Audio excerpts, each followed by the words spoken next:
सूरज ने खेतों को सोने सा रंग दिया था। आम के पेड़ों पर पंछी गा रहे थे। ये राजू का गांव था, सीधी सादी खुशियों का गांव। राजू सपनों से भरा एक जवान लड़का अपने परिवार के खेतों में कड़ी मेहनत करता था। वे अमीर नहीं थे, लेकिन उनके पास जरूरत की सारी चीजें थीं। उनकी छोटी सी झोपड़ी हंसी और प्यार से गूंजती थी। राजू के पिता, धूप से रंगे हुए एक मेहनती इंसान, ने उसे ईमानदारी का महत्व सिखाया था। उसकी माँ, जिनकी आंखों में पीढ़ियों की समझ थी, ने उसमें दया का भाव भरा था। राजू एक कर्तव्यनिष्ठ बेटा था, हमेशा मदद के लिए तैयार रहता था। वह अपने पड़ोसियों की मदद करता, उनके जानवरों की देखभाल करता और मुस्कुराते हुए अपना कम भोजन भी सबके साथ बांटता था। गांव में हर कोई उसके नेक स्वभाव और काम के प्रति समर्पण की प्रशंसा करता था। गांव में जिंदगी धीमी गति से चलती थी, मौसम की रफ्तार से, सूरज और चांद के चक्र से। लेकिन हवा में एक अलग ही उत्सुकता थी। सालाना गांव का मेला नजदीक आ रहा था, जो रोजमर्रा की जिंदगी से एक बहुत जरूरी ब्रेक देने वाला था। मेले का दिन उजला और साफ था। हवा में उत्साह था। रंग बिरंगे झंडे हवा में लहरा रहे थे, जिससे गांव एक खूबसूरत नजारे में बदल गया था। मसालों और मिठाइयों की खुशबू हवा में तैर रही थी, जिससे पेट में भूख की गुदगुदी हो रही थी। उत्साह से इतने सारे रंग देखो माँ, आज का दिन बहुत अच्छा होने वाला है। राजू, जिसका दिल खुशी से फूला हुआ था, अपनी माँ को उनकी दुकान लगाने में मदद कर रहा था। वे अपनी सबसे अच्छी सब्जियां बेच रहे थे, अच्छी कमाई की उम्मीद में। चंचलता से राजू, हमेशा काम में लगे रहते हो। तुम्हारी सब्जियां तो मेले की तरह चमक रही हैं। जैसे ही राजू अपनी सब्जियां सजा रहा था, उसकी नजर एक जोड़ी चमकती आंखों से मिली। गांव के मुखिया की बेटी मीना उसके सामने खड़ी थी। उसकी आंखों में शरारत थी। वह अपनी तेज बुद्धि और मधुर हंसी के लिए जानी जाती थी। उनके परिवार पीढ़ियों से दोस्त थे और राजू बचपन से ही मीना को चाहता था। आज इस उत्सव के बीच उनका रिश्ता अलग सा, एक नई ऊर्जा से भरा हुआ लग रहा था। मेला अपने चरम पर था। हवा में हंसी और संगीत गूंज रहा था। खुशी से, यह कितना अच्छा है मीना, बिल्कुल पुराने दिनों जैसा, बल्कि उससे भी बेहतर। राजू अपने काम से कुछ देर के लिए भटका हुआ खुद को मीना के पास पाता है।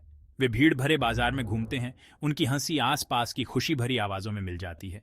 वे कहानियां साझा करते हैं, एक दूसरे को चोरी छिपे देखते हैं और कुछ अनमोल घंटों के लिए मेले के बाहर की दुनिया गायब हो जाती है। फुसफुसाते हुए ऐसा लग रहा है जैसे हम अपनी ही छोटी सी दुनिया में हैं, है ना? लेकिन उनकी खुशी ज्यादा देर नहीं रही। भीड़ में सन्नाटा छा गया। सूखे पत्तों की सरसराहट की तरह फुसफुसाहट पूरे मेले में फैल गई। मुखिया के परिवार का एक कीमती गहना, सोने का एक पायल, गायब हो गया था। गांव वालों में दहशत और शक फैल गया। उनकी निगाहें शक से इधर उधर भाग रही थीं, अपराधी की तलाश में। तभी एक उंगली राजू की ओर उठी। राजू पर हैरानी का साया छा गया। वह इधर उधर देखता है। उसका दिल जोर जोर धड़क रहा था। जिन लोगों को वह पूरी जिंदगी से जानता था, वे अब उसे शक की निगाहों से देख रहे थे। यह इल्जाम बेतुका था। वह पूरी दोपहर मीना के साथ था, मेले का आनंद ले रहा था, लेकिन उसकी बातों पर किसी ने ध्यान नहीं दिया। एक विक्रेता ने दावा किया कि उसने उसे चोरी के समय मुखिया के तंबू के पास देखा था। डर और अनिश्चितता से भरे हुए गांव वाले राजू के खिलाफ हो गए। उसकी ईमानदारी, उसकी दया, सब कुछ इस इल्जाम के आगे भूल गए।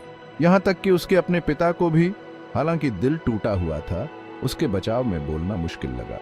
झूठे इल्जाम का बोझ राजू पर है।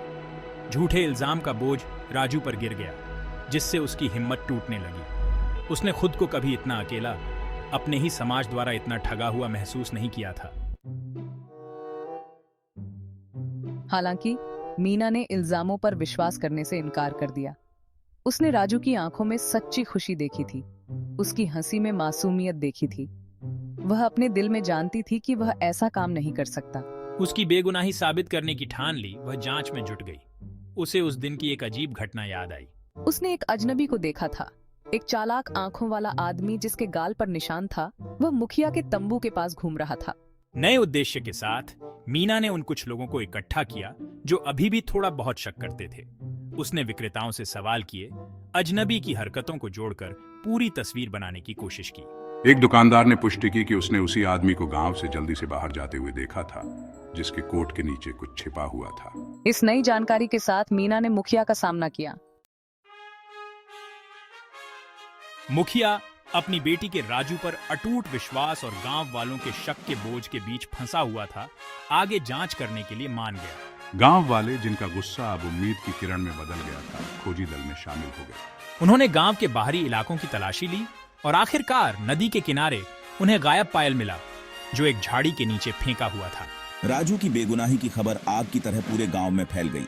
गांव वालों पर राहत की लहर दौड़ गई, जिसके बाद उनके जल्दबाजी में लिए गए फैसले पर शर्मिंदगी हुई। वे राजू के पास आए, माफी मांगी और क्षमा की याचना की।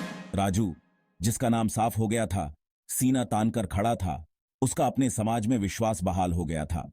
और जैसे ही सुबह हुई, आसमान गुलाबी और नारंगी रंग से रंग गया।